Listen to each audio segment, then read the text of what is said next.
안녕하세요. 소리의 가치입니다. 구독과 좋아요, 알림 설정 부탁드려요. 오늘의 사연 시작할게요. 신랑은 32, 저는 24입니다. 결혼한 지 얼마 안 된 새댁입니다. 내용이 살짝 길어요. 그래도 읽어주시길 바랍니다. 주위에 나이 좀 있는 언니들이 없어서 마땅히 조언을 구할 데가 없네요. 엄마한테 물어볼 수도 없고요. 댓글은 하나하나 소중히 감사한 마음으로 읽겠습니다. 내용을 말하기 전 제 남편은 너무 다혈질입니다. 사람은 누구나 다혈질 기질이 있다던데 그 정도가 너무 지나쳐요. 이제 결혼한 지 약 8개월 된 건데 늘 싸우는 이유는 이거네요. 먼저 이해하기 쉽게 설명을 드리자면 저는 서울에서 태어나 줄곧 서울에서 자랐습니다. 반면 신랑은 대구에서 태어나 줄곧 경북 지역에서 살아왔고요. 연애 때도 다혈질로 투닥거리는 일이 잦았지만 둘 다 눈에 콩깍지가 씌었는지 뭐에 씌었는지 옥신각신하면서도 잘 만나와 결혼까지 했습니다. 참고로 연애 때는 이 정도는 아니었어요. 근데 이게 연애랑 결혼은 확실히 다르더군요. 한 집에 한 입을 덮고 살다 보니 정말 사소한 일로도 많이 다퉜습니다. 이유는 늘 남편의 다혈질로 시작되고요. 저도 연애 기간 때나 결혼 초에는 싸우기 싫어서 남편이 말도 안 되는 일로 화를 내도 미안하다 하고 참고 넘어갔습니다. 근데 저도 사람인지라 그게 점점 잘 안 되더라고요.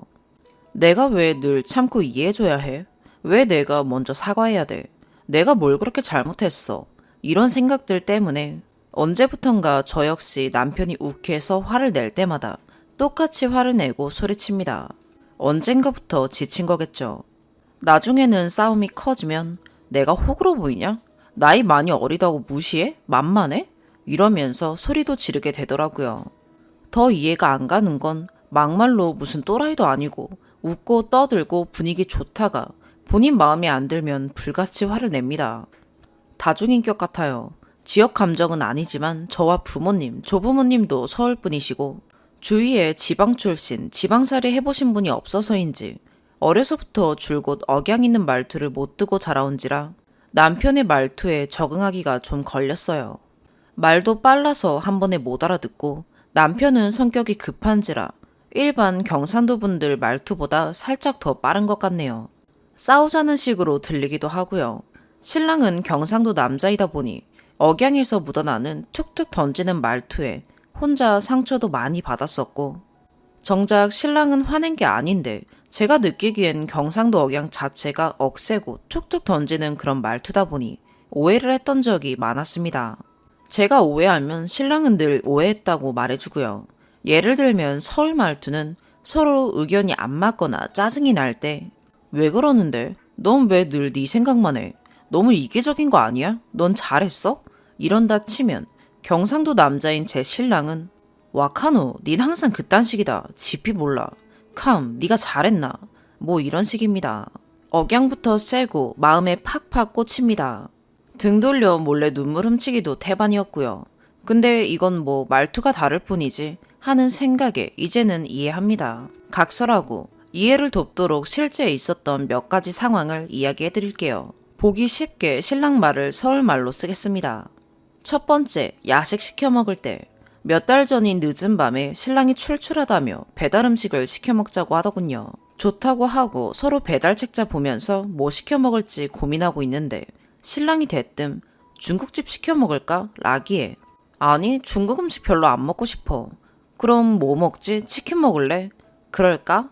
아씨 짜증나게 하지 말고 먹지 마. 지금 나랑 장난치냐? 왜 화내셨는지 아시겠어요? 뒤이어 왜 화를 내냐 물으니 이유는 딱 한 가지입니다. 왜 되묻냐입니다. 그럴까가 왜 되묻는 의미인지 저는 모르겠어요. 제 딴에는 그럴까? 그럴래? 뭐 그러자. 이런 식의 긍정의 의미거든요.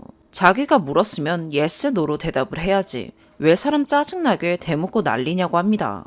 이날도 저도 그게 화낼 일이냐고 어르고 달래다가 도저히 말이 안 통해서 대판 싸우고 둘 다 쫄쫄 굶었습니다. 두 번째, 닭갈비 먹으러 간 날. 신랑이 토요일이니 밖에 나가서 맛있는 거 사 먹자길래 간만에 치장도 좀 하고 나갔습니다. 집 근처 닭갈비집 가서 닭갈비 2인분을 시켜서 몇 젓가락 먹었는데 신랑이 막국수 먹을래? 하더라고요. 저는 어렸을 때 부모님 따라 한번 먹어보고 국수에서 파리가 나와 안 좋은 기억이 있어서 한 번밖에 안 먹어봤다고 했죠. 그때가 여름이라 날도 더웠고 막국수는 비빔, 물 두 가지가 있었습니다. 신랑이 막국수 먹고 싶어? 라기에 먹자 먹자. 뭐로 먹지? 뭐가 더 맛있으려나? 라니까 더우니까 물막국수 먹을래? 물막국수? 비빔이 좀 더 좋을 것 같아. 그럼 비빔 시킨다. 아니다. 물막국수 시킬까? 좀 더 고민해보고 시키자. 아, 짜증나네. 그냥 먹지 마. 닭갈비나 먹어. 또 짜증나게 하네. 아니, 고민도 못합니까? 신랑이 성질이 좀 급해요. 근데 여느 부부나 커플들도 하물며 카페나 분식집을 가도 저 정도 고민은 하지 않나요? 대부분 남자들은 저 정도 고민해도 짜증내나요? 제가 너무 이랬다 저랬다 열받게 한 건가요? 세 번째, 포인트 벽지 붙이는 날. 포인트 벽지라 하긴 좀 그렇고 밋밋한 벽지에 캐릭터 스티커 같은 거 붙여서 벽지에 포인트 주는 걸 했습니다. 그 스티커를 제가 곰돌이 푸, 미키 미니마우스 이 두 가지 테마를 사왔습니다. 신랑이 관심을 보이더니 제가 한 개 붙이고 있으니 재밌겠다며 자기가 해준다고 하더라고요. 침대 위에 붙이는데 가운데를 기점으로 붙인다고 멀리 떨어져서 봐달라고 하더라고요. 신랑이 봐봐, 가운데야? 아니, 왼쪽으로 조금만 더. 됐어? 아니, 조금 더 가면 될 것 같아. 신랑은 화를 참을 때 내는 한숨 소리를 한번 내더니 아, 뭐 하는데? 아, 더럽게 답답하네. 너 지금 뭐 하는데? 내 말 알아듣긴 들었냐? 됐다. 그냥 나 혼자 한다. 그리고 오늘 신랑이 어렸을 적부터 알고 지내던 형이 결혼을 한다더라고요. 그 결혼식에 가기 위해 저도 잠 몇 시간 못 자고 일찍부터 일어나 꽃단장을 했습니다. 간만에 꾸민 제 모습을 보고 신랑도 덩달아 아빠 미소로 흐뭇해하며 우리 자기 이쁘네. 너무 이쁜 거 아니야? 하면서 입에 발린 칭찬도 해주더군요. 신랑이 입을 정장 바지를 서툴지만 다림질도 해주고 분위기 좋게 집을 나서서 차에 탔는데 제가 조그만 클러치백을 들고 나왔거든요. 남편은 막 들고 다니는 가방 하나가 있어서 그냥 차에 두고 다니거나 잠깐 외출할 때 들고 다니는 가방이 있습니다. 예식장을 가려면 톨게이트를 지나야 해서 잔돈이 필요했나 봅니다. 집을 나서기 전 신랑 지갑에 있던 현금을 제 지갑으로 전부 옮겨서 지갑은 작디 작은 제 클러치백에 못 들어가니 신랑 가방에 넣어서 갖고 나왔어요. 자기, 거기에 1,000원짜리 있어? 응? 어디? 제 쪽으로 손가락질하며 톨비 내야 되니까 거기 1,000원짜리 있냐고. 응, 있어. 오빠 가방에 있어. 아니, 거기 있냐고. 응? 거기가 어딘데. 아씨, 네 거기에 1,000원짜리 있냐고. 몇 번을 말해. 말귀를 못 알아먹냐? 아, 여기? 내가 들고 있는 가방? 여긴 당연히 없지. 몇 번을 물어. 답답해 죽겠네. 아니, 왜 화를 내? 왜 이렇게 짜증을 내는 거야? 내가 니한테 몇 번을 물었는데? 4-5번은 물은 것 같다. 장난치냐? 아니, 그럼 거기 하지 말고 들고 있는 그 가방에 잔돈 있냐고 하면 되잖아. 거기라고 하면서 네 가방에 손가락질을 몇 번을 했는데? 그게 그렇게 화나고 짜증낼 일이야? 사람 답답하게 좀 하지 마. 몇 번을 말해. 왜 맨날 말귀를 못 알아먹는데? 아니, 내가 못 알아들었어. 그건 그런데 좀 못 알아들을 수도 있잖아. 지금 당장 톨게이트 앞도 아니고 급한 거 아니잖아. 혼자 왜 그렇게 급해? 몇 번 조근조근 대물을 수도 있는 거 아니야? 아니, 내가 차 타기 전에 뒷좌석에 내 가방 놨잖아. 네가 빨리 대답을 해줘야지 내 가방에서 잔돈을 미리 꺼내놓을 거 아니야. 아니, 그래서 지금 톨게이트 앞이냐고. 차부터 출발시키고 내가 팔 뻗어서 꺼내도 되잖아. 신랑은 하고 한숨을 한번 쉬더니 악셀을 있는 힘껏 밟아서 출발시키더군요. 그때부터 눈물이 왈칵 하더라고요. 얼마나 공들인 화장인데. 저도 너무 억울하기도 했고 감정이 상하고 너무한다는 생각에 눈물은 줄줄 흐르고 이 기분으로 도저히 식장에 갈 수 없을 것 같아 저 역시 욱하는 마음에 차 세우라고 했습니다. 혼자 가라고요. 저도 이랬던 적은 없었는데 아까는 정말 가기 싫더라고요. 이런 상태, 이 기분으로 예식장 가서 활짝 웃으면서 축하해줄 용기도 맛있는 음식을 맛있게 먹을 자신도 없었습니다. 차 세우라는 제 말을 듣고 신랑이 궁시렁대면서 욕을 하고 엄청 밟아대더니 집에 데려다 주려는 의도였는지 진짜 제 몸이 휘청일 정도로 무섭게 밟더라고요. 그러더니 집 앞에 와서 끼익 하고 세우더라고요. 저는 제 지갑으로 다 합쳐놓은 현금 중 5만 원을 꺼내서 내던지듯이 주고 내리려는데 톨비 줘 하길래 지갑에 있던 지폐 다 꺼내서 대충 주고 집에 들어와서 엉엉 울었습니다. 한 2, 3분 뒤 신랑이 집에 들어와서 결혼하는 형한테 전화하는 것 같더라고요. 자세한 건 못 들었는데 식장 가려고 준비 다 하고 집을 나섰는데 어쩌고 계좌로 보내준다 어쩌고 신랑하고 맥주 한잔 하면서 길게 대화로 풀어도 받고 다혈질 좀 고쳐달라고 애원도 해봤고 같이 화내기도 제가 더 화내기도 울기도 참기도 해볼 건 다 해봤는데 이 불같은 다혈질 고칠 방법 없을까요? 정말 자기 화를 주체 못해서 마구마구 쏟아내면서 화를 낼 때는 눈을 동그랗게 뜨고 소리소리를 지르는데 막말로 그러다 한 대 맞을까봐 겁도 나요. 예전엔 저도 너무 겁나고 해서 그러다 한 대 치겠다 하고 소리친 적도 있네요. 자기 말로는 자기는 그런 쓰레기 짓은 안 한다고 때리려면 진작에 때렸다네요. 그 말이 더 무섭지만요. 여담이지만 저 연애 경험이 그리 없진 않았어요. 저를 이렇게 답답해하는 사람도 처음이고 이렇게 자주 싸운 적도 처음입니다. 혹시 나한테 문제가 있나 라고 생각해봤는데 저한테 문제가 있었다면 신랑 만나기 전 연애했던 사람들 중 하나라도 이야기가 나왔겠죠. 제가 다 부처 같은 사람들만 만난 것도 아니고요.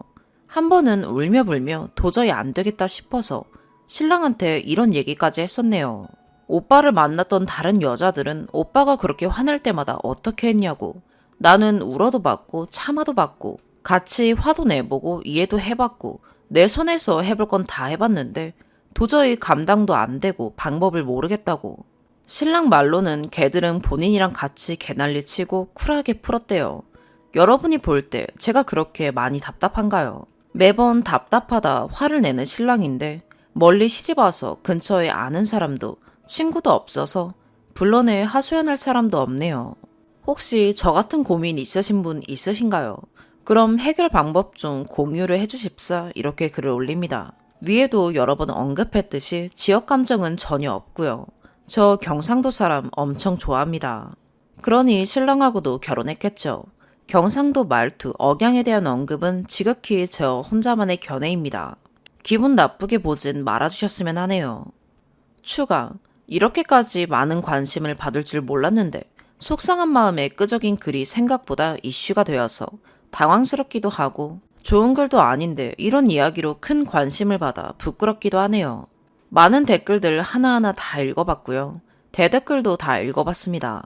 우선 본인 일도 아닌데 자기 일처럼 관심 가져주시고 댓글 달아주신 모든 분들께 진심으로 깊은 감사를 표합니다. 신랑은 다시 돌아온 게 자기도 기분 잡치고 해서 식장으로 안 가고 집으로 그냥 돌아온 것 같고요. 절대로 제 걱정이 돼서라던가 위로해주려고 들어온 게 아니었습니다. 그랬다면 엉엉 울고 있는 저에게 무슨 말이라도 건넸겠죠. 그 후로 서로 아무 말 없이 냉전이다가 몇 시간 후 제가 먼저 답답한 마음에 할 얘기가 있다고 말을 꺼냈습니다. 신랑은 속 편하게 낮잠도 자고 팔자 좋더군요. 우선 신랑에게 나는 더 이상 그 성격을 이해 못하겠다. 더 이상은 이해해주고 싶지도 않고 맞추며 살아갈 자신도 없다 했어요. 정신과 가보는 게 나을 것 같고 앞으로 그 성격 그대로 유지하려는 생각이라면 난 여기까지다. 한계가 온 것 같다 라고 말했습니다. 제 말을 듣고 신랑은 기다렸다는 듯이 네가 뭘 잘못했는진 아냐? 하고 대묻더군요. 내가 뭘 잘못했냐고 하니 사람이 몇 번을 묻고 또 물었는데 네 같으면 열이 안 받냐 하네요. 그리고 판인지 뭔지 그럼 그 새끼들하고 살으래요. 너무 답답해서 글을 올렸다 했더니 어디 뭐라고 썼는지 보기나 해보자길래 보여줬습니다. 그땐 댓글 30개 정도 있었는데 저에게 답답하다는 분들과 남편을 이해하지 못하고 뭐라 하시는 글 두 부류로 나뉘더군요. 한참을 읽더니 다 읽고 난 후 저에게 따지더군요. 오늘 있었던 일만 쓰면 되지 다 지난 얘기는 뭐하러 썼냐? 어떻게든 한 놈이라도 네 편으로 만들고 싶디? 아님 어떻게든 나 욕 처먹이려고 작정하고 쓴 거냐? 그리고 왜 제대로 안 썼냐? 네가 내 말귀 못 알아먹고 몇 번이나 응? 응? 하고 답답하게 되물은 건 왜 쏙 빼놓고 썼어? 하길래 있는 그대로 썼고 내가 이해 못하고 말귀 못 알아들은 것까지 다 쓰지 않았냐 했어요. 전 정말 토시 하나 안 빼놓고 그 상황을 써내려갔고 그 부분에 대해서 결백합니다. 그래서 내가 없는 말 지어내서 쓴 거 있었냐고 틀린 말 했냐고 다 실제 있었던 일들이고 내가 글을 쓴 이유는 오늘 일 때문만이 아니라 오빠의 그 다혈질 성격 때문에 글을 쓴 거다 보니 사람들 이해를 돕기 위해서 실제 있었던 일을 쓴 거다 라고 했습니다. 그랬더니 신랑 말이 네가 말귀 잘 못 알아먹는 건 원래 잘 이해 못 해먹으니까 내가 이해하고 내 다혈질은 잘못됐으니 고쳐라? 네 너무 이기적인 거 아니냐? 그럼 나도 할 말 있다. 나 원래 성격 이러니까 네가 이해해라 하더라고요. 자기가 답답했던 거 그대로 글 쓰면 너야말로 욕 처먹을 거라 하더군요. 절대로 자기 성격에 문제 있단 말은 인정 안 하더라고요. 인정하는 듯 하다가도 결국엔 네가 자초한 일이라는 말로 마무리가 되더군요. 솔직히 자기가 남들 화내는 기준보다 조금 더 그 기준이 낮고 남들이 봐서는 화낼 만한 일이 아닌 것 같은데도 화내는 거 인정은 한대요.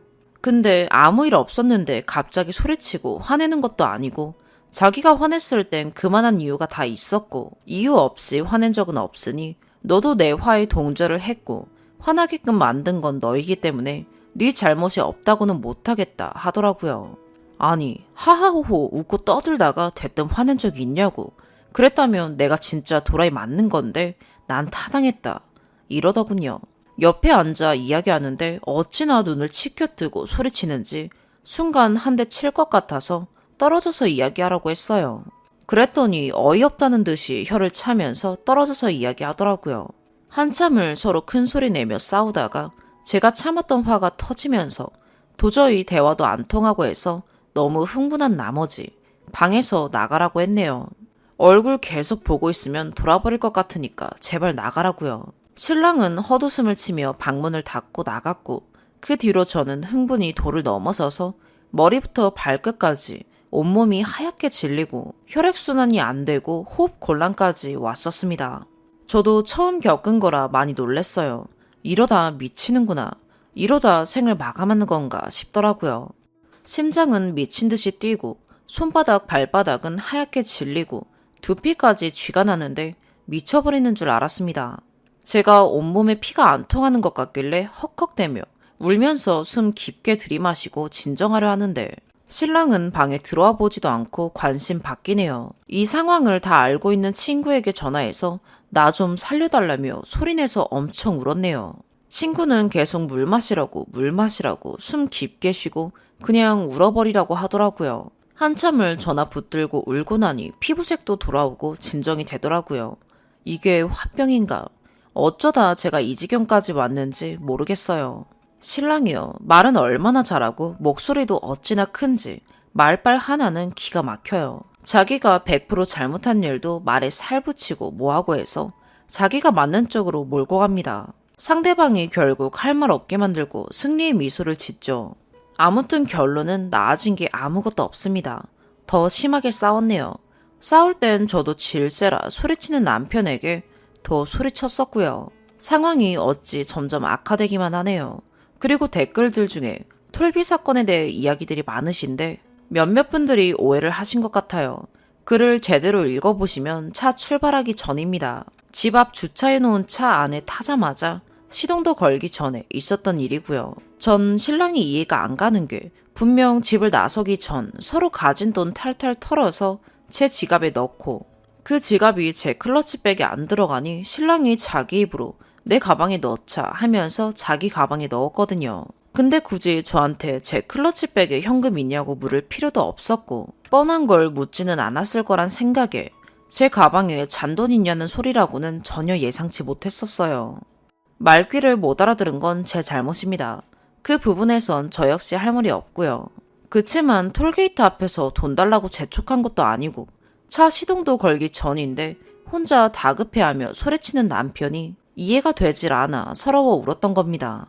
또 댓글 중에 제 성격이 소심하고 눈치 없고 센스 없고 우유부단해 답답하기까지 하다는 분들이 있으신데 저 이 사람 만나기 전까지 소심, 무눈치, 센스 무, 우유부단, 답답 이런 단어 들어본 적이 없습니다. 저도 한성질하고요. 이 사람 말고 다른 사람과 연애할 때는 자랑은 아니지만 오히려 더 당당하고 할 말 다 하고 살았어요. 근데 사람은 상대적인지라 상대가 불 같다 보니 싸움까지 안 가기 위해서는 한쪽이 지고 들어가야 일이 끝나기 때문에 깨갱하게 되더라고요. 원래 성격이 소심해서 할 말 못하고 지고 들어가는 성격이 아닌지라 억지로 참으면서 화병 아닌 화병도 생겼고 우울증도 생겼네요. 작년 여름엔 극단적인 선택까지 했었습니다. 정말 그러면 안 되는 거였지만 적응도 안 되고 멀리 시집와 아는 사람 하나 없는 이 먼 타지에 혼자만 덩그러니 놓인 것 같아 괴롭고 슬픈 상태에 술 한 잔까지 하니 혼자란 생각이 그랬네요. 저도 제가 그땐 왜 그랬는지 모르겠네요. 여차저차 신랑이 119에 전화해서 응급차 와서 살긴 살았네요. 당시엔 신랑이 울며불며 내가 다 잘못했고 하라는 대로 다 할 테니 죽지만 말라며 응급차 안에서 오열을 했었지만 그때뿐이네요. 며칠 안 가 다시 원래 모습으로 돌아오더군요. 그러다 보니 자존감도 낮아지고 신랑이 다혈질로 불같이 화를 내다 보니 또 화내면 어떡하지 눈치 보게 되고 참 이럴 땐 내가 등신 같다는 생각도 합니다. 그리고 늘 작은 일로 갑자기 화내는 신랑 탓에 하고 싶은 말도 못다 하고 신랑 언성이 조금만 높아지려 하면 당황부터 해서 어버버거리게 되더라고요. 하는 신랑 한숨 소리만 들어도 저부터 신경이 곤두서고 주눅 들어서 눈치 보고 있어요. 솔직히 톨비 사건 때도 점점 언성이 높아지려 하는 신랑 때문에 겁부터 집어먹어 말귀를 더 못 알아듣는 것도 있었어요. 음식 먹을 때 고르는 건 가끔 단번에 먹을 음식을 못 고른다 뿐이지 계속 질질 끌고 이거 먹을까 저거 먹을까 계속 고민하는 스타일 아닙니다. 어쩌다 고민해서 이거 먹을까 저거 먹을까 하다가 20초 안에 골라요. 골랐다가 번복하는 일도 별로 없고요. 오히려 친구들과 식당 가면 제일 먼저 고릅니다. 또 치킨 사건에서 그럴까로 말들이 많으신데 서울말로 그럴까는 긍정의 의미입니다. 상대를 배려하는 말이죠. 절대 되묻는 게 아닙니다. 이 부분은 신랑과 제 고향 억양 차이로 오해가 생긴 듯해요. 어찌 보면 댓글 말씀대로 제 지나친 배려가 답답함을 만드는 것 같네요. 솔직히 눈치는 굳이 평범한 일반인 눈치를 들어보면 좀 보통보단 없는 편인 거 맞는 것 같네요. 수많은 댓글들 다 읽어보고 느낀 게 신랑은 급한 성격, 다혈질, 분노장애가 있는 게 맞는 말씀 같고요.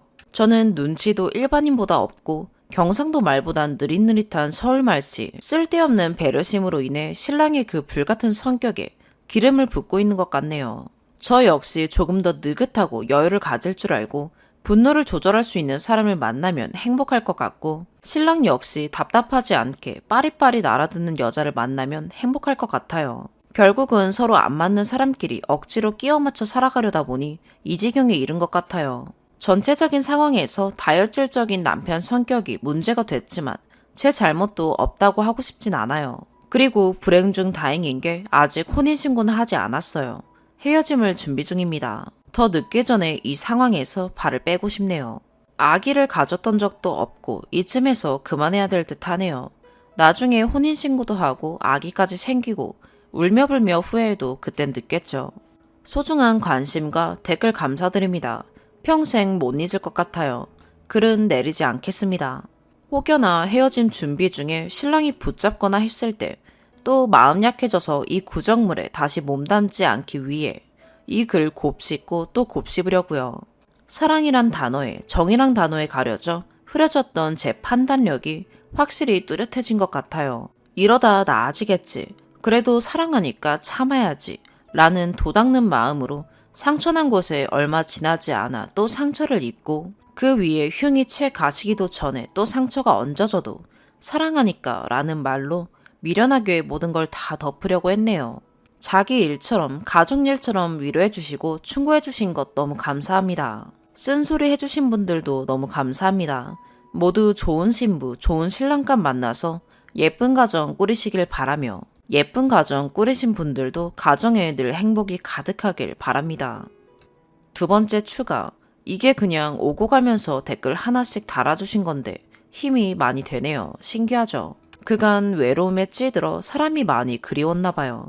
저 역시 참 모자란 게 많은 사람인데 위로해 주시고 제 글에 공감해 주시고 옹호해 주시는 분들, 단소리 쓴소리 조언해 주시는 분들, 제일같이 화내 주시는 분들 감사합니다. 쓴소리 해주시는 분들도 다름없이 감사하고요. 슬슬 짐 정리하려고요. 부모님이 계시는 고향인 서울로 가려고 합니다.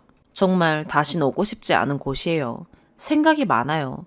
참 좋을 땐 좋았고 많이 사랑했던 사람인데 미련한 건지 멍청한 건지 웃기게도 좋았던 기억들이 더 많이 생각나 마음 한켠이 아리기도 하고 또 한편으론 후련하기도 하고 싱숭생숭이네요.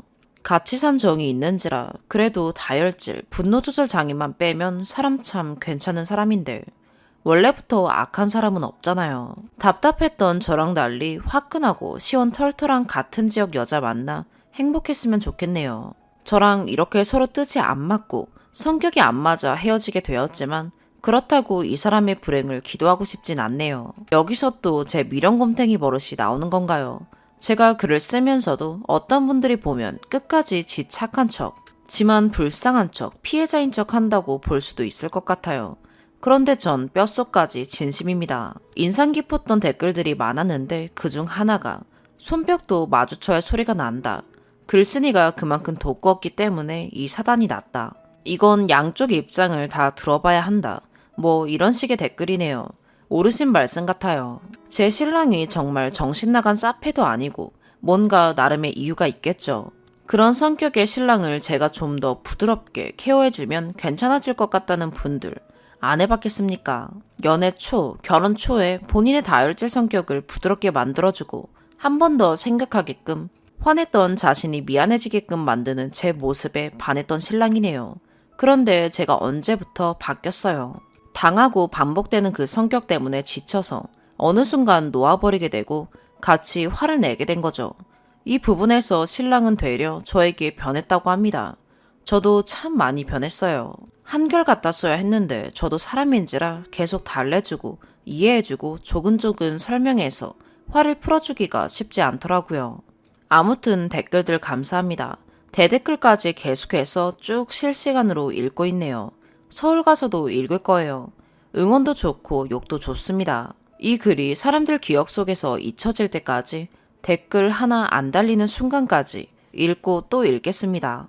작가가 꿈이었는데 서울 가선 글 공부도 하고 연애에 미쳐 다니다 집어치운 대학도 다시 다니려고요. 이제부터라도 제 자신을 사랑하며 살렵니다.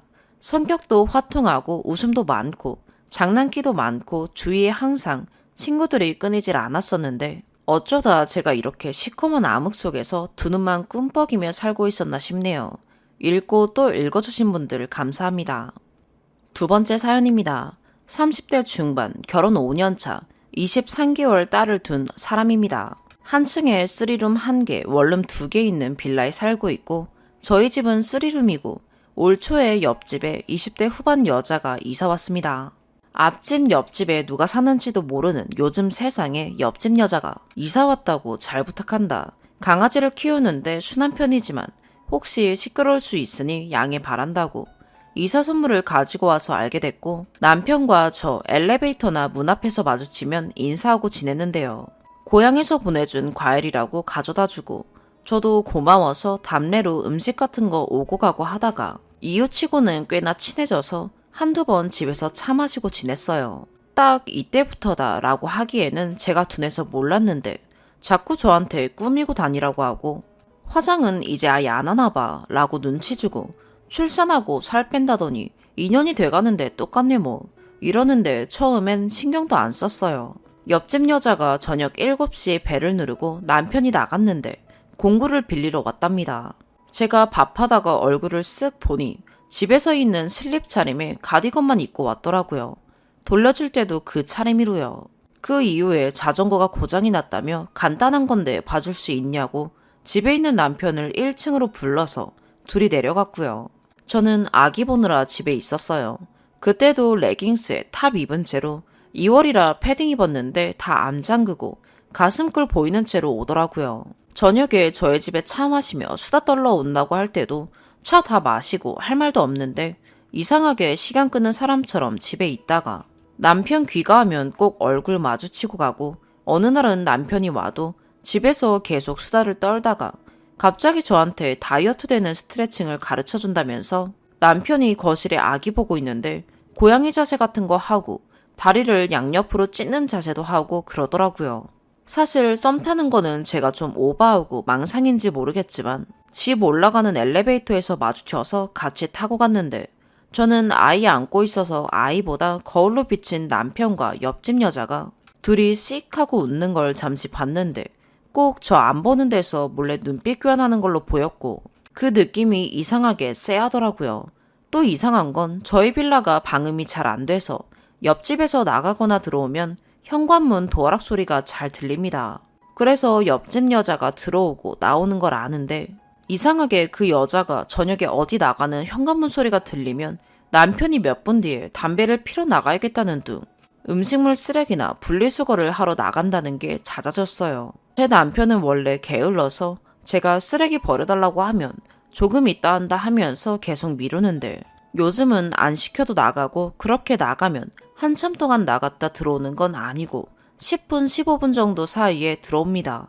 정말 쓰레기 분리수거하고 여유있게 담배 피거나 편의점 가는 정도의 시간이지만 왜 이상하게 꼭 옆집 문소리만 들리면 그렇게 나가는지 모르겠어요. 제가 아이 낳고 많이 망가진 상태라 자존감이 떨어져서 자꾸 망상을 하는 건가 싶다가도 옆집 여자가 남편에게 끼를 부리는 건 명확한 사실이고 남편도 그걸 알면서도 즐기며 받아주고 있는 기분이 자꾸 드는데 둘이 또 그렇다고 아직 연락처를 따로 주고받거나 밖에서 만나는 것까지는 아닌 것 같습니다.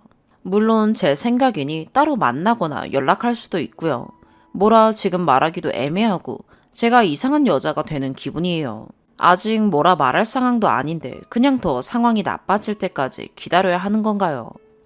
오늘의 사연 여기까지입니다. 구독과 좋아요, 알림 설정 부탁드려요. 시청해주셔서 감사합니다.